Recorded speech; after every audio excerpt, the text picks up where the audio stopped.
Herkese merhabalar, kanalıma hoş geldiniz. Bu tokayı yapacağız bugünkü videomuzda. Hazırsak başlayalım. Bismillahirrahmanirrahim. Halkamızı yapıyoruz. Bir tane zincir çekiyoruz ve halkanın içerisine 12 tane sık iğne örüyoruz.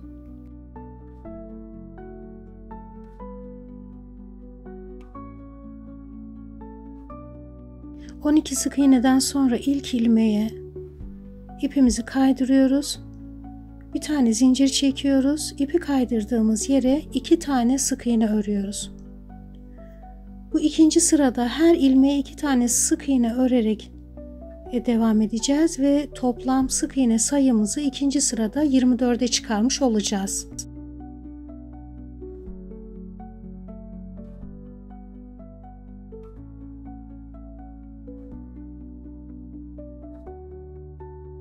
Üçüncü sıra için ipimizi kaydırıyoruz. Bir tane zincir çekiyoruz. Aynı yere bir tane sık iğne örüyoruz. Üçüncü sırada her ilmeğe bir tane sık iğne örerek yine 24 tane sık iğne örmüş olacağız. Arttırma yapmıyoruz. Sıramızı tamamladık. İpimizi kaydırıyoruz. Bir tane zincir çekip bitiriyoruz. Bu ördüğümüzden 2 tane öreceğiz. Çiçeğimizin göbeğini oluşturacak bu örgümüz.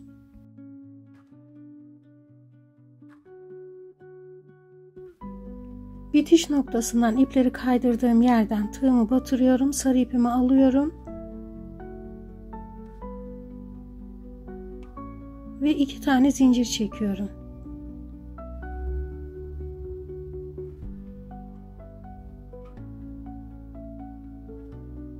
Şu ipleri de içeriye alayım. 2 tane zincir çekiyoruz. İpimizi doluyoruz ve ipi aldığımız ilmeğin içerisine bir tane daha aynı yere trabzan örüyoruz. Sonra 2 tane zincir çekiyoruz. Şöyle trabzanın tepesine yandan zincirimizi kaydırma usulüyle kapatıyoruz. Tekrar ipimizi dolayıp aynı yere değil, yanındaki ilmeğe, arkadaki parçayı da unutmuyoruz. Yanındaki ilmeğe bir tane trabzan örüyoruz. Devamında 2 zincir çekiyoruz ve sıradaki ilmeğe 2 zinciri kaydırma usulüyle kapatıyoruz. Tekrar 2 tane zincir çekiyoruz. İpimizi doluyoruz. Aynı yere bir tane trabzan örüyoruz. 2 tane zincir çekiyoruz. Trabzanın tepesine şuradan yandan zinciri kaydırma usulüyle kapatıyoruz. Tekrar sıradaki ilmeğin içerisine bir tane trabzan örüyoruz. 2 tane zincir çekip zinciri sıradaki ilmeğe kapatıyoruz. Böyle devam edeceğiz.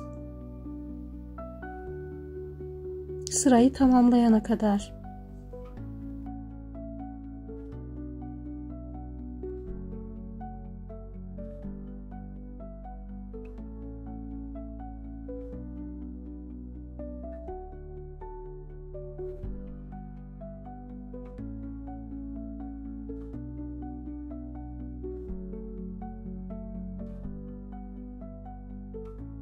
Kapatmadan önce biraz boşluk bırakıp oradan biraz silikon elyafla şişireceğiz çiçeğimizin göbeğini.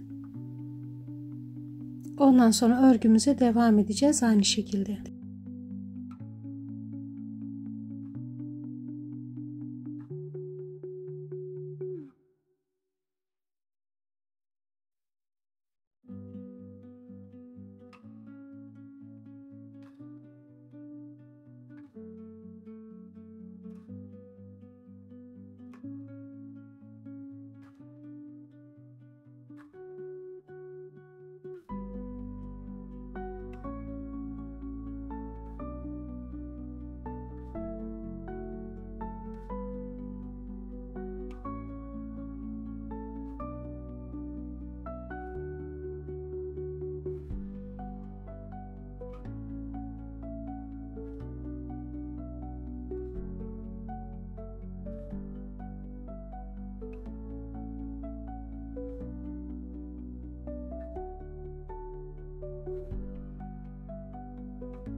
Şimdi küçük motiflerin yapımına geçiyoruz.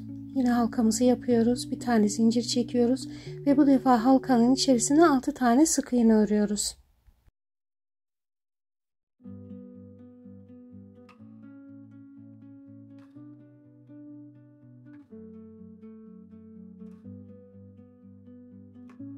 İkinci sıra için ipimizi kaydırıyoruz.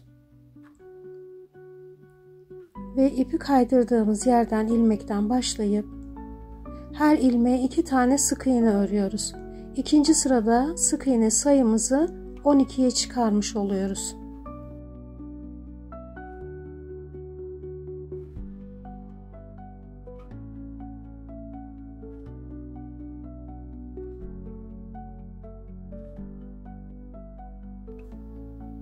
İkinci sıramızı tamamladık. İpimizi kaydırıyoruz. Bir tane zincir çekip bitiriyoruz.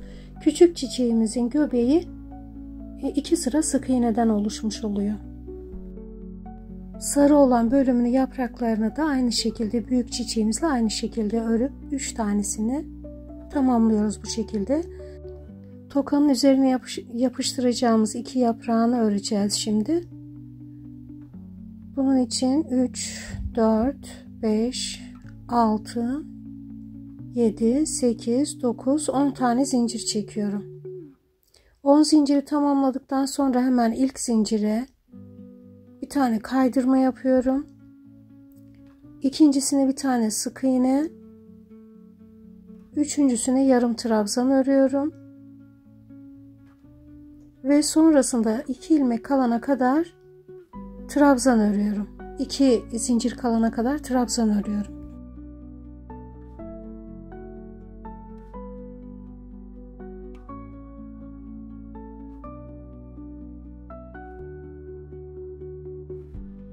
Kalan 2 zincirin ilkine yarım trabzan, sonrakine sık iğne örüyorum. Burada yaprağın öbür tarafını öreceğim için bu son sık iğne ördüğüm yere 3 tane sık iğne örüyorum. Bir, bu ikincisi tepe için, üçüncüsü dönüş için ve dışındaki ilmeğe bir tane yarım trabzan ve devamında trabzan örerek devam ediyorum 3 ilmek kalana kadar.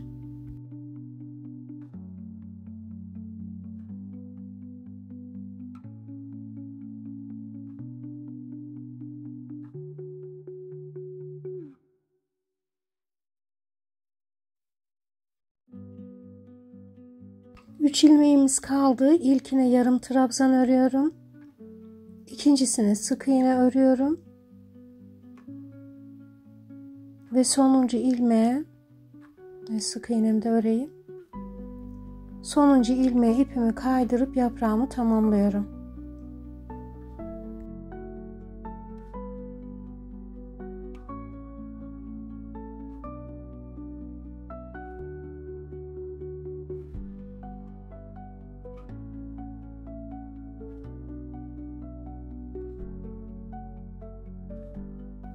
Bu yapraktan da 2 tane örüyorum.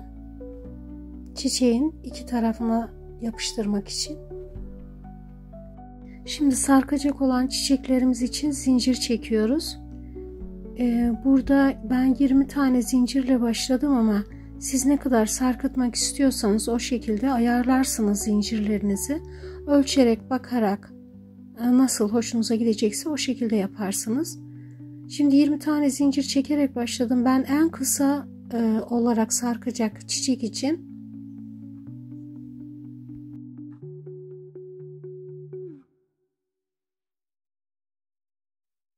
20 tane zincirden sonra ilk zincire sık iğne örüyorum. İkincisine sık iğne. Sık iğne örerek 3 4 5 6 ve 7 tane zincirin içerisine sık iğne örüyorum. Bu 7.'yi yaptığım yere bir tane daha sık iğne ve dönüş içinde bir tane daha sık iğne yapıyorum. Aynı yere 3 tane sık iğne yapmış oluyorum. Sonra yarım trabzan örüyorum sıradaki sık iğneye. Sonra trabzan örüyorum. 2 3 tane. 3 tane trabzan örüyorum. Sonraki ilmeğe yarım trabzan örüyorum. Son ilmeğe sık iğne örüyorum. Ve şurada tepede dönerken oluşan şu ilmeğin içerisine 2 tane sık iğne örüyorum. 2 zincir çekiyorum. Ve aynı ilmeğin içerisine 2 tane daha sık iğne örüyorum. Sonra sıradaki ilmeğe bir tane sık iğne, onun yanındakine yarım trabzan,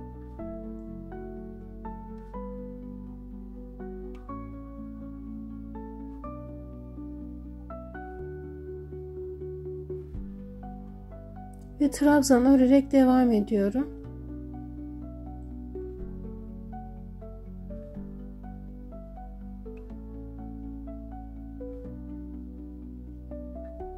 Üç tane trabzan örmüş oldum. Sıradaki ilmeğe bir tane yarım trabzan örüyorum.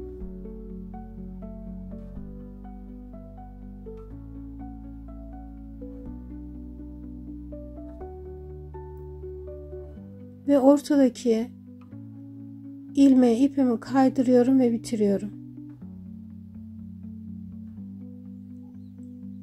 Şimdi yapraktan sonra tekrar zincir çekeceğim çiçeği birleştirmek için. 12 tane zincir çektim ve şimdi çiçeğimle birleştiriyorum. Şu ipi kestiğim yere, bitirdiğim yere tığımı batırıp ipimi kaydırma usulü sabitliyorum zincirimi. Sonra bir ilmek yapıyorum ve bitiriyorum.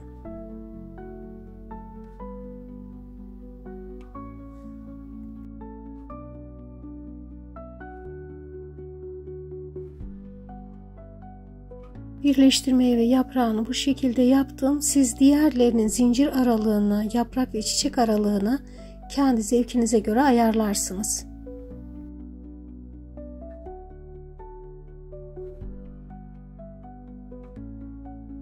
Yapıştırma yaparken farkında olmadan elim kaymış, biraz dışına çıkmışım.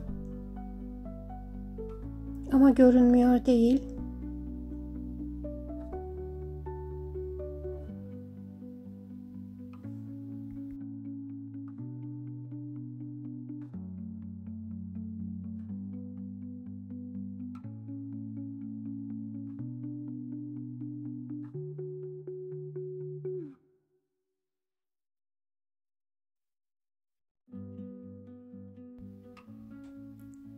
Evet, şöyle düzgün bir şekilde silikonla yaprakları, çiçekleri, çiçeğimizi yapıştırdık.